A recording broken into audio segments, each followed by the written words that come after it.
ॐ स्थापकाय च धर्मस्य सर्वधर्मो स्वरूपिणे अवतार वरिष्ठाय रामकृष्णाय ते नमो नमः।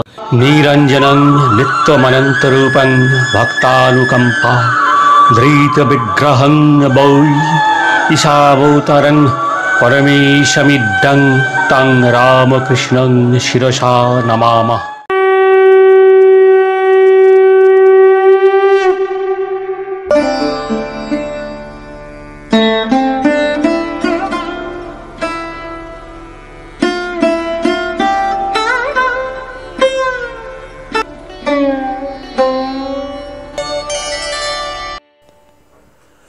শ্রী রামকৃষ্ণ কথামৃতে আজ আমরা শুনব শ্রীরামকৃষ্ণ মণি প্রভৃতি ভক্ত সঙ্গে। আবার রাত্রে শ্রীরামকৃষ্ণ মণির সহিত কথা কহিতেছেন। রাখাল, লাটু, হরিশ প্রভৃতি আছেন। ঠাকুর শ্রীরামকৃষ্ণ মণির প্রতি চেয়ে বললেন, আচ্ছা, কেহ কেহ কৃষ্ণলীলার আধ্যাত্ম ব্যাখ্যা করে, তুমি কি বলো? মণি বললেন, নানা মত, তাহলেই বা। বিশ্বদেবের কথা আপনি বলেছেন, সরসজ্জায় দেহত্যাগের সময় বলেছিলেন, কেন কাঁদছি? যন্ত্রণার জন্য নয়। যখন ভাবছি যে সাক্ষাৎ নারায়ণ অর্জুনের সারথি হয়েছিলেন, অথচ পাণ্ডবদের এত বিপদ, তখন তার লীলা কিছুই বুঝতে পারলাম না, তাই কাঁদছি। আবার হনুমানের কথা আপনি বলেছিলেন। হনুমান বলতেন, আমি বার, তিথি, নক্ষত্র ওসব জানি না, আমি কেবল এক রাম চিন্তা করি। আপনি তো বলেছেন, দুটি জিনিস বই তো আর কিছু নাই, ব্রহ্ম আর শক্তি। আর বলেছেন, জ্ঞান, ব্রহ্ম জ্ঞান হলে ওই দুইটি এক বোধ হয়, যে একের দুই নাই। ঠাকুর শ্রীরামকৃষ্ণ বললেন, হাঁ বটে, চিজ নেবে তা কাঁটা বন দিয়েই হোক আর ভালো রাস্তা দিয়েই চলে গিয়ে হোক, চিজ তো নিতেই হবে। নানা মত বটে। ন্যাংটা বলতো, মতের জন্য সাধু সেবা হলো না। এক জায়গায় ভান্ডারা হচ্ছিল, অনেক সাধু সম্প্রদায়। সবাই বলে, আমাদের সেবা আগে, তারপর অন্য সম্প্রদায়। কিছুই মীমাংসা হলো না। শেষে সকলেই চলে গেল, আর বেশ্যাদের খাওয়ানো হলো। মণি বললেন, তোতাপুরি খুব লোক। ঠাকুর শ্রীরামকৃষ্ণ বললেন, হাজরা বলে অমনি, অর্থাৎ সামান্য। না বাবু, কথায় কাজ নাই। সবাই বলে আমার ঘড়ি ঠিক চলছে। দেখো, নারায়ণ শাস্ত্রীর খুব কিন্তু বৈরাগ্য হয়েছিল। অত বড় পণ্ডিত স্ত্রী ত্যাগ করে নিরুদ্দেশ হয়ে গেল। মন থেকে একেবারে কামিনী কাঞ্চন ত্যাগ করলে তবেই যোগ হয়। কারু কারুর যোগীর লক্ষণ দেখা যায়। তোমার ষটচক্রের বিষয় কিছু বলে দিতে হবে। যোগীরা ষটচক্র ভেদ করে তার কৃপায় তাকে দর্শন করে।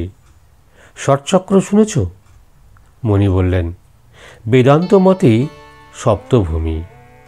ঠাকুর শ্রীরামকৃষ্ণ বললেন, বেদান্ত নয়, বেদ মত। ষটচক্র কীরকম জানো? সূক্ষ্ম দেহের ভিতর সব পদ্ম আছে, যোগীরা দেখতে পায়, যেমন মোমের গাছের ফল পাতা। মণি বললেন, আজ্ঞে হ্যাঁ, যোগীরা দেখতে পায়। একটা বইয়ে আছে, একরকম ম্যাগনিফায়ার কাঁচ আছে, তার ভিতর দিয়ে দেখলে খুব ছোট জিনিস বড় দেখায়। সেইরূপ যোগের দ্বারা ওই সব সূক্ষ্ম পদ্ম দেখা যায়। ঠাকুর শ্রীরামকৃষ্ণ পঞ্চবটির ঘরে থাকিতে বলিয়াছেন। মণি ওই ঘরে রাত্রিবাস করিতেছেন। প্রত্যুষে ওই ঘরে একাকী মণি গান গাহিতেছেন। গৌর হে আমি সাধন ভজনহীন, পরশে পবিত্র করো আমি দীনহীন। চরণ পাবো পাবো বলে হে, চরণ তো আর পেলাম না গৌর। আমার আশায় আশায় গেল দিন। হঠাৎ জানলার দিকে দৃষ্টিপাত করিয়া দেখেন শ্রীরামকৃষ্ণ দণ্ডায়মান। পরশে পবিত্র করো আমি দিনহীন। এই কথা শুনিয়া তাহার চক্ষু কি আশ্চর্য অশ্রুপূর্ণ হইয়াছে। আবার একটি গান গাইতেছেন। আমি গেরুয়া বসন অঙ্গেতে পরিব, শঙ্খের কুণ্ডল পরি। আমি যোগিনীর বেশে যাব সেই দেশে, যেখানে নিঠুর হরি। শ্রীরামকৃষ্ণের সঙ্গে রাখাল বেড়াইতেছেন।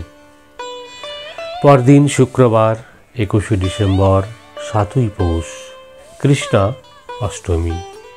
সকালবেলা শ্রীরামকৃষ্ণ একাকী বেলতলায় মণির সঙ্গে অনেক কথা কহিতেছেন।